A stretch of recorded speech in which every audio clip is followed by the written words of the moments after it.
Black Politicianz TV, man. Who we got with us today?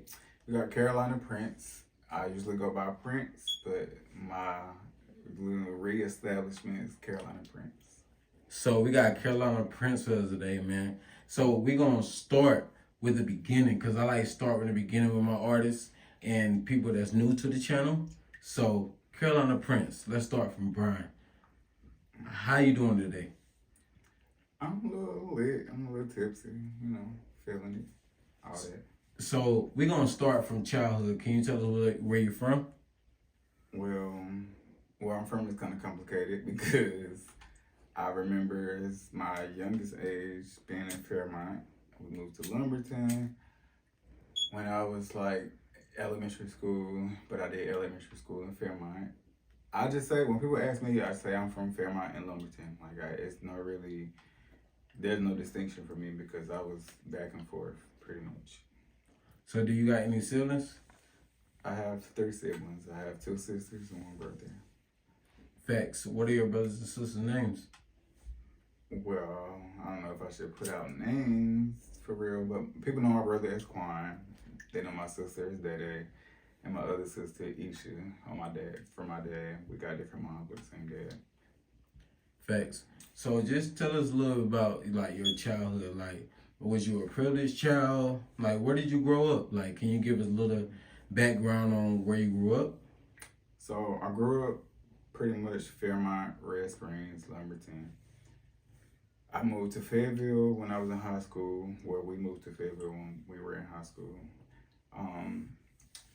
Fairmont was more so family, like everybody. It's a small town, so everybody know everybody. I grew up around family, having to fight, being made to fight, little tussles and stuff. It could be family or not family. Lumberton, we was kind of back and forth from Fairmont to Lumberton twice. So I kind of did elementary school in Lumberton, elementary school in Fairmont, then middle school in Lumberton, came to middle school in Fairmont, then we moved back to Lumberton before we moved to Fayetteville. I was in high school in Lumberton, and then I went to high school in Fayetteville. Basically, I grew up kind of rough in a sense. I had to kind of be tough, but also learn, adapt to being myself. So basically adapting while surviving my environment, if that makes sense. If you from a hard area, then maybe that'll make sense to you. So when did you learn to adapt to your environment? I learned to adapt to my environment. We moved a lot. So by the time we moved to Red Springs, I was a new guy in town. And I had girlfriends at the time. So, I ended up getting into a fight over... You had girlfriends? Yes, I had girlfriends. Okay. Explain this story. So, when we moved to Red Springs, even before I moved to Red Springs, I had a girlfriend. But at this particular time, when I moved to Red Springs, having a girlfriend became, an issue for me. As far as me and how I felt like people pretty much knew that I was not the regular guys, the normal societal type of guys. So, but I was still a male and I was still attractive, right? Tomato. And I ended up having a girlfriend who I guess just broke up with a boyfriend who got expelled from school. By the time he came back, he figured out that me and her was a thing. And we kind of had a physical altercation, more than one. At first, it started out with us just going back and forth, pushing each other and type shit, and people breaking it up. Till eventually we fought, and I ended up having to fight him and somebody else. But I didn't lose the fight. So you was toxic? No. Back in the day? I wasn't one that was toxic. I was young, I was in middle school, I was a kid, for real. But that was my first experience, my first relationship experience. I was in 5th grade. And, when I was growing up, being gay or bisexual was not a acceptable type of thing. You couldn't just be openly gay or openly bisexual. People would ridicule you. And in that time frame, I didn't know what I was into or what, I was a kid. So I was still growing. I was still being I don't want to say groomed, but you know, in the black community, I feel like societal norms kind of groom you into who you're supposed to be. So even if you are homosexual or whatever you want to call it, or whatever your identification is, you have to kind of conform to societal norms. So even though I knew at the time that something about me was different as far as my preference or whatever you want to call it, I knew that I had to kind of portray a certain image. I couldn't just be myself. And so growing up in Red Springs, Fairmont, Lumberton, that was my life, like portraying a character, basically. Like I couldn't really be myself. So when did you start becoming yourself and being yourself? Because I can understand how some people have to put on an image. Like you can have a guy that's from the hood who is not really gangster, but if he's around gangster friends and situations, he would have to portray as such. So you being a homosexual male, going through your feelings and going through your changes, but also living in impoverished conditions, how do you feel like you were able to express yourself? And when did you find out it was able to express yourself? So for me, growing up less fortunate, and then growing up in a more urban type of environment, for a long time I felt like I had to portray an image. I didn't start feeling like I wanted to kind of be expressive or be who I am until I was like 19. After I graduated when I was 16, and I was pretty much taking care of myself. I was in college, I had a job, I had my own car, or whatever. And that's when I kind of felt, once I started feeling more independent, like I don't have to rely on my family or my mom or my dad or whatever. That's when I started to kind of gain the courage, because I wasn't completely like expressive or open at that point, but I gained the courage to finally say, okay, I like men. I'm not the heteronormative typical guy. And once I came out, it wasn't easy. It was like a hardship. And I went through that for a certain amount of years. And I went to the military. So what hardships, like, when you say it was hardships, like the transition between you being an adolescent and going to the military to become a young man and a grown male, when you were dealing with your homosexuality in the adolescence, how did you feel? Or what challenges? Can you just speak on the challenges? Because like you said, you done took girls and had to fight them over their girls.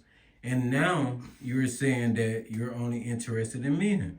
So what challenges you went through? Well, let's be clear. When I first came out, I didn't say I was only interested in men. I was one of those gays that pretended to be bisexual. I wasn't really bisexual. That was Catholic.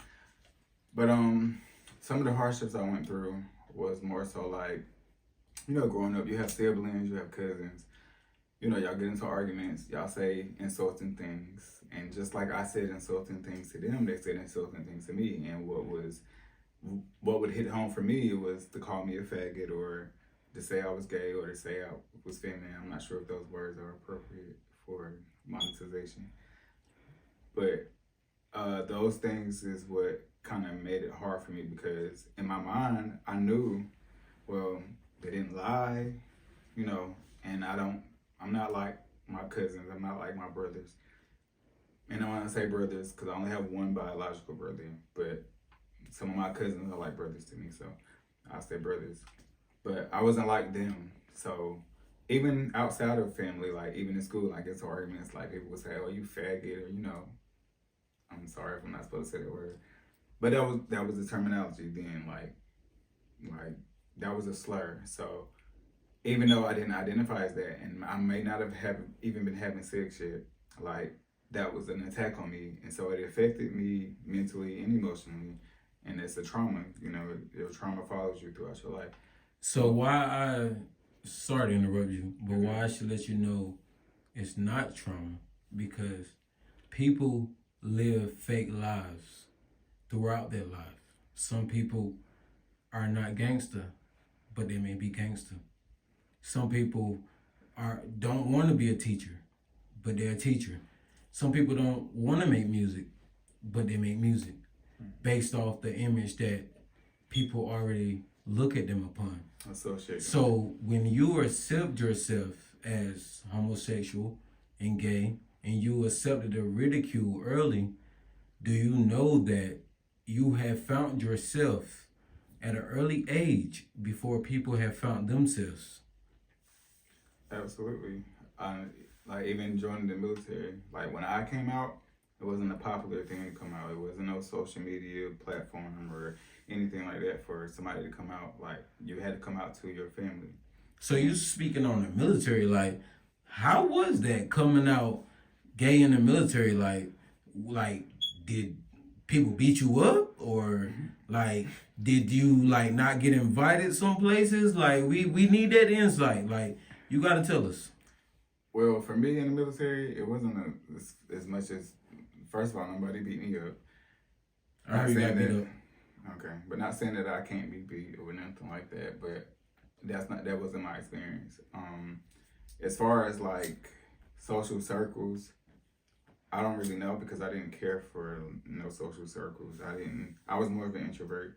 However, I did attract attention from other people, like especially females. And shout out to all the black females, and not just black females because there was other races too. But I mostly felt comfort amongst females who maybe like me or just like my style or like what I was giving up, and they embraced me. And they had straight male friends more than likely, so their straight male friends. And that time, the straight males was more so trying to appease the female. You know, everybody, like, if they seen that I was around a lot of females, oh, put me on type shit, like, you know, so they wanted to be around me. So I didn't really go through like I got bashed a few times, but for me it was more so subliminal, like it wouldn't be direct. And I would just catch on to the homophobia or people bashing me, and I would call it out. So speaking of bash, yeah, we gonna get messy for a second. Was you ever in a fake marriage? Did you ever fake marry anybody in the military? Like, and I thought you was gay. I thought you was gay. Yikes. Well, I don't tell my business for legal reasons, but I was married before, and that's all I'm gonna say. Okay. So I'm about to test your gay radar. If you wasn't homosexual, what 3 celebrity females that you would definitely smack? Well, that wouldn't be my gay radar because the radar would be detecting somebody else that's gay. But correction, you're detecting if I'm actually gay. Gotcha. Yeah. So 3 females that I would smash. Number 1, Teyana Taylor. Absolutely. It's Tiana Taylor, Miss Tiana Taylor. Teyana. I heard her pronounce it Teyana, so I don't know. I could be wrong. Teyana Taylor, whoever you are, however you pronounce your name, I would definitely, yeah. Nicki Minaj, one of my favorite women in the world. Number 3 could be kind of hard. I don't know. Let me see. I like dark skinned women, so Lupita. Like I love everything about Lupita. So if Lupita hit you up right now and said you got to delete every nigga out your phone and you got to be my personal slave, and if I hear you ever, you know what I'm saying, talking to a dude, liking a dude picture, we're done. You gonna submit yourself to Lupita? I absolutely would. Well, you not gay then. That don't mean I'm not gay. Nah, you capped out. No, I don't. Look, it's not capped. He likes certain women. This is hypothetical though. Okay, so we can't. They say Black Politicianz TV don't appreciate everybody, so I'm gonna ask my cousin, my big cousin. So heavy on the big. Hey, pause. Very.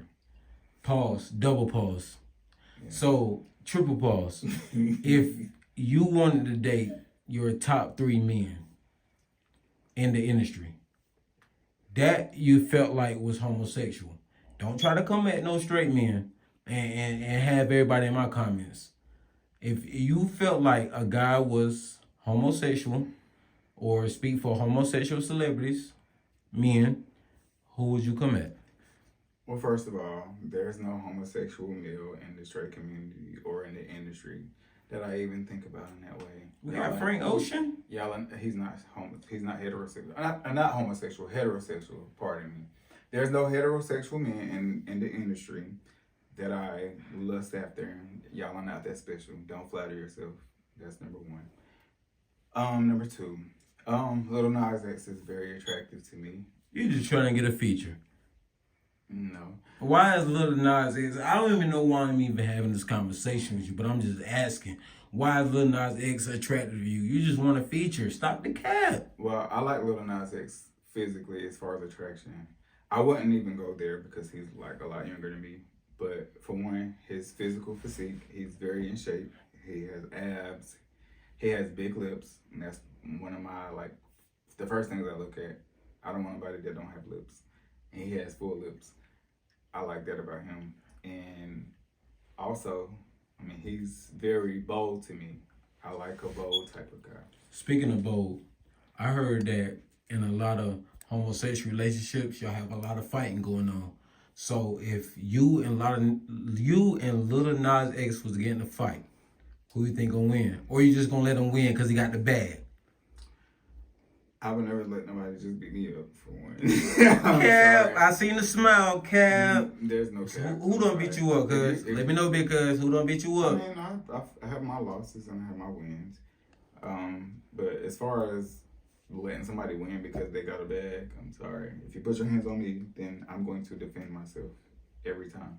There's going to be no, like, I'm not going to hold back.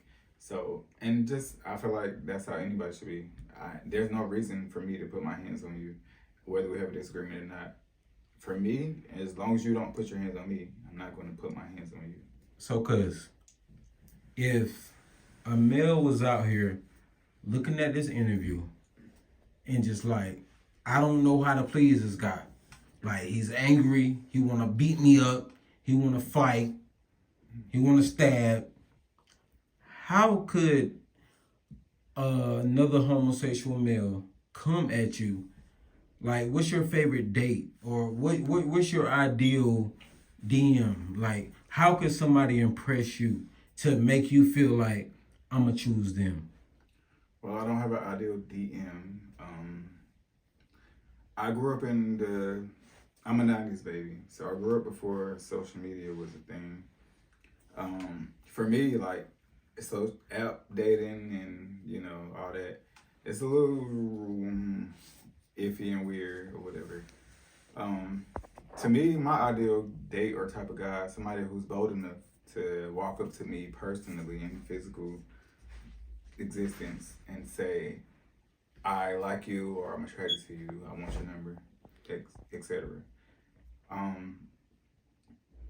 As far as an ideal date, I've been on a few dates, so I don't have an ideal date. I just think whatever is unique to the situation. You know, if you just saw me at the gas station or somewhere public and you saw me and you were able to, you know, formulate in your mind that you want to do this particular thing with me or take me to this particular place, and you already have it like lined up. Scratch all that, man. Let's talk about your music. Mm-hmm. What you got coming? What's the next song? How long you been in the studio? Like what is give me something of your music. Because a lot of people don't know that you are a very lyrical artist. A lot of people don't know that you are a very outspoken artist. A lot of people don't know that the time you put on your songs and your lyrics and like your metaphors and your similes and like your bridges, your chorus, your whole songs, like I'm a big fan of yours. And a lot of people don't understand your music. So you gotta tell people how hard you be going when it comes to your songs. You gotta let these people know what songs you got coming next. You gotta, come on, man. Well, I definitely appreciate you taking an interest in my art, or however you want to display that. As far as what I have coming, I'm definitely not going to talk about it. Pause. As far as what I put into it, it's more so. Pause. It's more so of what I feel in the moment. Sometimes it could be. Pause. No, I'm just playing with you, cuz. Now go ahead. Like, we family, for? like, and like, Black Politicianz TV, man. That's my big cuz, man. I'm just playing with you, and you already know. Pause. But yeah. So it's more so about how I feel in that moment and what I've been going through or what I went through. A lot of my music is kind of like a late bloomer. Like some of the songs that I may have made that's not out to the world or whatever. It's like a late bloomer situation. Like it happened eons ago, but I decided to reflect on it in that moment, and I heard maybe an instrumental or maybe somebody else's song, and it just kind of gave me like a concept for myself, because my situation is different. What I feel and what I went through is different. So, can I put you on the spotlight? Can you give me a 16? Can you just freestyle something for the people? Like, cause they don't even know that you can rap. They don't even know how you get down. They don't even know that you the illest out here. And I'm vouching for you because you my big cousin. Like, recipes, Kev. Like, recipes, my big cousin Kevin. Like, you feel me? Like, come on, man. Like, let's get something. Like, our cousins watching. Our people watching. And for the people that don't believe, for the people that didn't pull up to your first show, not even your first show. I don't even know. I was at work. Man, I don't care. I told you what songs to perform. But what we want to hear now, and what the people want to hear, before we end this off, before like somebody click to the next thing that's going on, and people might just scroll past and go to just this part. Even if it's written, it's freestyle. When you say stop, the camera gonna stop. Go ahead, because. Okay, so this is definitely something I've written, all right. He's a runner, he's a track star. Do the dash on a nigga like a fast car. When my baddies link up, we look like a snack bar. Yeah, that was a setup for a snack, bruh. Cause I'm a snack, bruh. That's how my nigga eat it. He love my candy shop, he say my goodies taste the sweetest. I ain't talking Halloween, but he be trick-or-treating. He said my box is a gift, and I tell him 'tis the season. This that gas, bruh. That's why they mad for. Cause my flow go ape shit, Sasquatch. I get on the beat and ride it like an Acra. They know my spit game nastier than backwash. It's your lucky day with me, you hit the jackpot. If niggas think they in my league, it must be crack rocks. I'm so fire, spitting more hit than a matchbox. Let my gap pop, not your card, but I run it like a track star. Y'all, with the lick read. Turning heads, I be flyer than a frisbee. No police, but the niggas wanna frisk me. Ain't even pressed, cause niggas be acting shifty. Word to Nicki Minaj, I'm EDBD, still trying to go, I get busy, I'm putting on for my city. Oh, how I pity my competition, they envy me on a mission, impossible, dedicated to end me. Yeah, I pray to God he protect me from all that negative energy. And when them niggas be projecting, I know it's only cause of his insecurities. Yeah, okay, I'm good. So, where could people find your Facebook, Instagram, Twitter, Snapchat, whatever, like, you feel me, whatever homosexual apps that people may have tried to look for you on to try to do whatever top bottom situation pause that you be on? But you my cousin, I love you. So where can everybody find you at? I love you too. On Facebook, it's just my first middle name, Adrian O'Brien, O''Bryan. Adrian, A-D-R-I-A-N. Instagram, Prince Legit too. Prince is spelled with 2 I's. Same thing as Snapchat. SoundCloud, Prince with 2 I's, official. if you on any of the gay apps, then if you know, you know. What else? Snapchat is Prince Legit 2, PRINCELEGIT 2. That's pretty much it. Like, I don't have TikTok. I don't really be on the internet like that. So if people was like, why you ain't shout me out? I be watching everything you do, and I love you and I support you. Please say you love me, babe. Well, You better shout everybody out right now. You got 30 seconds. Politicianz TV, let's go. We got my cousin Brian, big cousin, let's go. Well, You got 30 seconds. Shout everybody out, man. Let's get it. I have my friend Christiana Fripp, Lachey Baker, my sister Destiny, Dede, everybody. That's my favorite cousin, Destiny, Dede. Keorie, my aunt Michelle McCray. Shout out, Michelle. That's her name on Facebook. All my friends, Lynette, my Puerto Rican friend Lynette, my friend Lynette Taliaferro from San Antonio, Texas, her sister Desiree, her auntie just died, but I love her to death. My grandma Martha McCray, she's my uncle Michael McCray. Mm-hmm. Basically, like a lot of my family and a lot of my friends that I met in the military. If you know, you know. Like I can't think of everybody right now. I'm sorry if I forgot your name, but yeah. So, last but not least, definitely not least, because I like to touch on touchy subjects for my audience. If I am a homosexual male and I don't know how to feel about myself, and I just want to get some knowledge from someone else, what do you have to say to your audience? So, I can only speak for myself in that sense. Like, there was a point in my life where I had to kind of keep who I was a secret. So I can identify with people in this day and time who still feel like they have to.